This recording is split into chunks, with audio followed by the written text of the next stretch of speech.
Today on Bake and Make, we're going to be making these super tasty fudgy brownies. Here are the ingredients we need: sugar, flour, butter, 3 eggs, cocoa powder, vanilla extract, and salt. First off, let's start by setting our oven to 350 just to make sure it's nice and warm by the time we're done this recipe.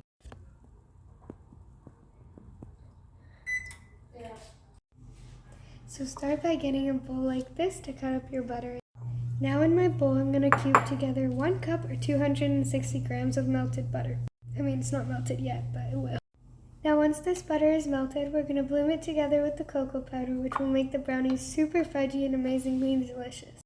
Now that you're done cutting up your butter, put it in the microwave for 20 seconds each and stir in between. You can put it at 60% power. Now after you're done melting your butter, grab a big bowl and then transfer your butter into this big bowl. Take a little water break too. Now I'm going to grab my sifter because we're going to be adding the cocoa powder, and most of the time there's little rocks in the cocoa powder. Now into our sifter we're going to add 3/4 of a cup or 75 grams of cocoa powder, 2 cups or 400 grams of sugar, and now we're going to sift that out. Sorry, I forgot my second cup of sugar. Now this is why you want to use a sifter, because see how many rocks of cocoa powder I have left? Those would all be in my brownies, which are still amazingly good if there are, but it's always amazingly good also if it's always super smooth. If you really want to amp up that chocolate flavor, you can add 1 teaspoon of instant espresso, or if you're really worried about caffeine, you can add 1 teaspoon of decaf instant espresso. Fortunately, right now I don't have any instant espresso, so I won't be adding that in today, but just wanted to let you guys know. Now let's just whisk this together really quickly. It doesn't need to be super smooth, and you don't need any type of mixer for this. After mixing all that together, your mixture should look something like this. It looks super chocolatey and amazing, and I can't wait to eat it. Just to let you guys know, we can whisk and mix all we want just until we add the flour, because we don't want to develop the protein or the gluten in it, which will make our brownies super doughy instead of liquidy. Well, kind of build up the texture of brownie that you want. Now after mixing all of that together, we're going to add in 3 eggs. By the way, they have to be room temperature.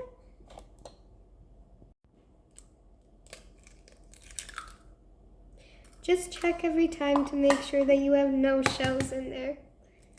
Oops. No shells. Shells don't really do anything, but they can end up in your mouth and being a bit crackly, which is sometimes uncomfortable, because you know when you're eating something smooth and then you feel something cracking, you're like, what is in this? Yeah, that can be eggshells. Now we're going to add in 1 teaspoon of vanilla extract to amp up the flavor. It won't taste like vanilla, but it will taste like chocolate. And then we're going to add in 1 full teaspoon of salt, which will accent the chocolate flavor in our brownies. And then mix one last time. Well, freely one last time. We're going to want to mix this up well, just to make sure that the eggs dissolve all the sugar in our little mixture that we had before. Now after mixing that together, your mixture should be a bit more liquid and looking something close to that. It should still look nice and chocolatey and not more white or lighter. Now at this moment, after we added the eggs, vanilla, and salt, it's the perfect moment to add 1.5 cup of chocolate chips. Again, I don't have chocolate chips today, so maybe next time. Now we're going to bring our sieve back so that we can add our 1 cup of all-purpose flour, which will bring all of our ingredients in together to make the perfect brownie texture. Now sieve that through your sieve real quick. This will balance out all the ingredients, but as I said before, you do not want to mix this too much, or else the flour will develop its glutens and protein, which will make our brownies super doughy and stuff like that we don't want.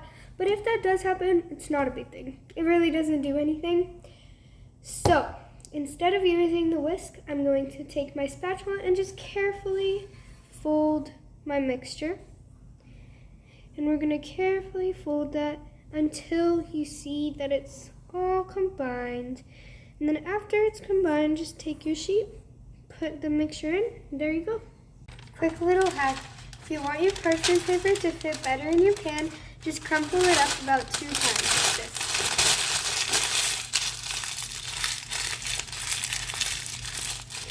And then fold it back out, just halfway, and then crumple it back again.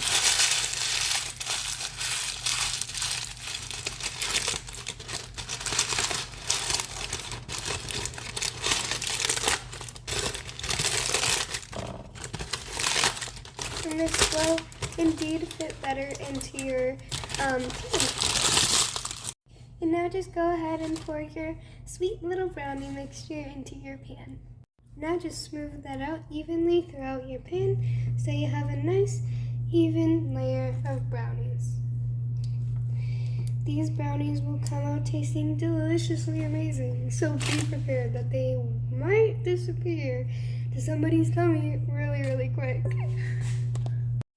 Now we can set our brownies into the oven for 35 to 40 minutes.